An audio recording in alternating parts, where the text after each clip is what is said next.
আসসালামু আলাইকুম রহমতুল্লাহ। যেখানে বিশ্বনবী সাল্লাল্লাহু আলাইহি সাল্লাম বলেছেন, তোমরা ধর্ম নিয়ে বাড়াবাড়ি করো না। মহান রব্বুল আলামিন বলেছেন, তোমরা অন্য ধর্মের ব্যক্তিদের নিয়ে কটাক্ষ করো না, বা অন্য ধর্মের যারা তাকে মানে তাদেরকে নিয়ে কটাক্ষ করো না, মন্তব্য করো না, তাহলে তারা না বুঝে আমাকে নিয়ে গালিগালাজ করবে। সেখানে এই বাড়াবাড়ি কেমনে মানুষ করে? ব্লগার শাফিউর রহমান ফারাবি তিনি লিখেছেন, আল্লাহর রাসূলের আগমনে মুখ থুবড়ে পড়ে সকল বাতিল প্রভুদের রাজত্ব। গির্জার ঘণ্টা, মন্দিরের শঙ্খ, সিনাগের শয়তানি আর বুদ্ধের উদ্ভট নির্বাণ লাভ তথ্য। এই মন্তব্য তিনি করেছেন। কি দরকার ছিল বলেন? এই মন্তব্য তো আপনাকে কেউ করতে বলি নাই, সামাজিক যোগাযোগ মাধ্যমে এই মন্তব্য করেছেন। এখন তারা যখন মনে করেন প্রত্যেকটি দিকেরই কিছু ত্রুটি বিচ্যুতি থাকে, কিন্তু ভুলভ্রান্তি থাকে, প্রত্যেকের বুঝ থাকে এক এক রকম। আপনি যে এই কথা লিখলেন, এতে করে ওই সকল ধর্মাবলম্বী লোকদের ভেতরে একটা অবমাননাকার পরিবেশ পরিস্থিতির সৃষ্টি হয়েছে। দেখেন, আপনি বারবারই এরকম নাকি করেন, সামাজিক যোগাযোগ মাধ্যমে বারবার ধর্ম অবমাননামূলক বক্তব্য, উস্কানিমূলক পোস্ট দিয়ে নতুন করে বিতর্কের জন্ম দিচ্ছেন। ব্লগার অভিজিৎ হত্যা মামলার আসামি হিসেবে পরিচিত ফারাবি, তার এসব কর্মকাণ্ডকে ঘিরে সাধারণ মানুষের মধ্যে তীব্র ক্ষোভ, উদ্বেগ তৈরি হলেও এ বিষয়ে প্রশাসনের দৃশ্যমান কোনো পদক্ষেপ না থাকায় উঠছে নানা প্রশ্ন। সচেতন মহলের অভিযোগ, একটি সংবেদনশীল রাষ্ট্রে ধর্মীয় সম্প্রীতি রক্ষা অত্যন্ত গুরুত্বপূর্ণ।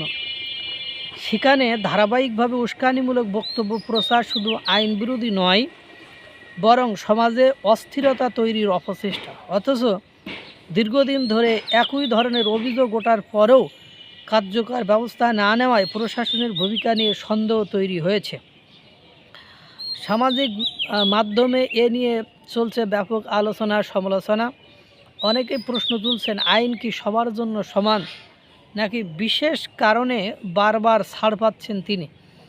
বিশেষজ্ঞদের মতে এ ধরনের উস্কানিমূলক বক্তব্য সময়মতো নিয়ন্ত্রণ করা না হলে তা সাম্প্রদায়িক উত্তেজনায় রূপ নিতে পারে, যা দেশের সার্বিক স্থিতিশীলতার জন্য হুমকিস্বরূপ। তারা দ্রুত তদন্ত ও প্রয়োজনীয় আইনগত ব্যবস্থা গ্রহণের উপর জোর দিয়েছেন। এদিকে সাধারণ মানুষের মত ধর্ম নিয়ে কটূক্তি ও উস্কানি কখনোই মত প্রকাশের স্বাধীনতার মধ্যে পড়ে না। এ ধরনের কর্মকাণ্ডের বিরুদ্ধে কঠোর ব্যবস্থা না নিলে ভবিষ্যতে পরিস্থিতি আরও অবনতির আশঙ্কা রয়েছে।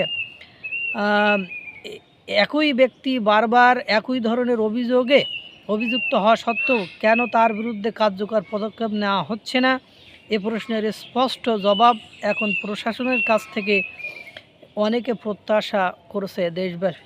দেখেন, আপনি অন্য ধর্মের মানুষকে ছোট করবেন, ছোট করে আপনি বড় হতে চাইবেন, এই সুযোগ কিন্তু মহান রব্বুল আলামিন আপনাকে দেয় নাই। তা যারা এই কাজগুলো করেছেন, তারা সাম্প্রদায়িক দাঙ্গা বাঁধানোর চেষ্টা করেছেন। এই কথাগুলো আপনার না লিখলেই তো হতো। এখন ওরা যখন আমাদের বিশ্বনবী সাল্লাল্লাহু আলাইহি সাল্লামকে নিয়ে একদম উদ্ভট মন্তব্য করে বসবে, তখন দেখবেন মাইকে ডেকে ওই যে রংপুরের গঙ্গা চড়ার মতো তারা করেছে কি না করেছে, মিথ্যা সত্য মিথ্যা যাচাই না করে হামলা করে থাকেন। ওই যে দীপুচন্দ্র দাসকে পিটিয়ে হত্যা করেছেন, সত্য মিথ্যা যাচাই করেননি। কিন্তু এদেশের সংখ্যালঘুরা একটু দুর্বল বলে আপনি এভাবে বলবেন, এটা কিন্তু ইসলাম ধর্ম আপনার এখতিয়ার দেয় নাই। সুতরাং এই ধরনের উস্কানিমূলক বক্তব্য থেকে আমাদের সকলকে বিরত থাকতে হবে, নিজেদেরকে নিবৃত রাখতে হবে। কারণ একটা সম্প্রীতি, সৌহার্দ্য, ভালোবাসার রাষ্ট্র হিসাবে আমরা বাংলাদেশকে দেখতে চাই। আশা করি এই ধরনের উদ্ভট সন্ত্রাসীপনা, জঙ্গিপনা, ধর্ম অবমাননাকার ব্যক্তিদের বিরুদ্ধে সরকার এবং দেশের প্রশাসন যথার্থ ব্যবস্থা নেবে। আল্লাহ তাআলা সকলকে ভালো রাখুক, সুস্থ রাখুক। আসসালামু আলাইকুম ওয়া রাহমাতুল্লাহ।